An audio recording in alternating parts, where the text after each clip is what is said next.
হয়তো চিন্তা করে যে তারা সরকারি। ক্ষমতায় থাকার জন্য শেখ হাসিনার মতো নতুন নতুন ফন্দি আটছে একটি গোষ্ঠী বলে মন্তব্য করেন বিএনপি স্থায়ী কমিটির সদস্য আমির খসরু মাহমুদ চৌধুরী। শনিবার বিকেলে রাজধানীর শ্যামলীতে বেসরকারি বিশ্ববিদ্যালয়ের ছাত্রদলের সদস্য ফর্ম বিতরণ অনুষ্ঠানে তিনি এই কথা বলেন। আন্দোলনকে যখন একটি গোষ্ঠী হাইজ্যাক করে নিজেদের আন্দোলনে পরিণত করে তখনই দুঃখজনকভাবে এই আলোচনা আসছে। একই দিন সকালে জাতীয় প্রেস ক্লাবে সিএনজি অটোরিকশা শ্রমিক দলের সাধারণ সভা অনুষ্ঠিত হয়। সভায় বিএনপি স্থায়ী কমিটির সদস্য ডক্টর আব্দুল মঈন খান রাজধানী সহ দেশের বড় বড় মহাসড়কে যত্রতত্র সিএনজি অটোরিকশা চালকদের পার্কিং না করার আহ্বান জানান। বলেন বিএনপি ক্ষমতায় গেলে সব শ্রমিকের অধিকার প্রতিষ্ঠিত করবে।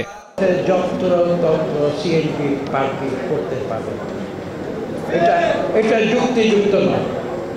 এতে যে শুধু আপনাদের ক্ষতি হচ্ছে তা না, এতে করে রাস্তায় যারা লক্ষ লক্ষ মানুষ গাড়ি যারা চলাচল করে এটা একটা সমস্যার সৃষ্টি করে, যানজটের সৃষ্টি হয়। একই সময়ে জাতীয় প্রেস ক্লাবে প্রয়াত সাংবাদিক মাহফুজুল্লাহর মরণোত্তর 21শে পদক প্রাপ্তি উপলক্ষে আলোচনা সভা হয়। এ সময় মাহফুজুল্লাহর জীবন নিয়ে স্মৃতিচারণ ও স্বৈরাচার পতনে তার ভূমিকার কথা তুলে ধরেন বক্তারা।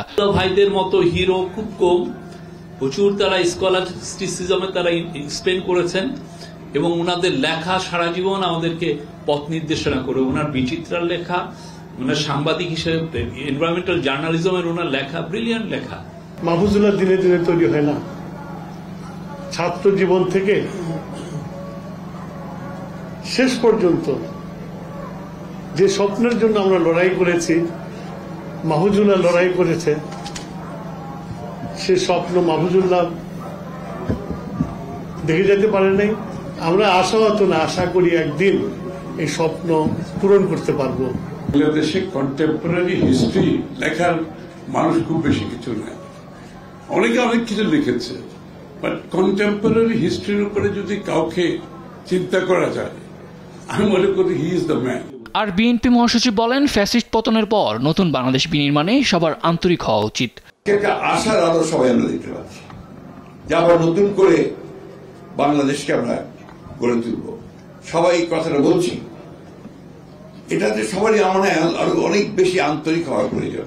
রাজনৈতিক দলগুলো ফ্যাসিবাদের বিরুদ্ধে দীর্ঘ লড়াইয়ের ধারাবাহিকতায় জুলাই আগস্টের আন্দোলন চূড়ান্ত পর্যায়ে ছিল বলেও মন্তব্য করেন মির্জা ফখরুল ইসলাম আলমগীর।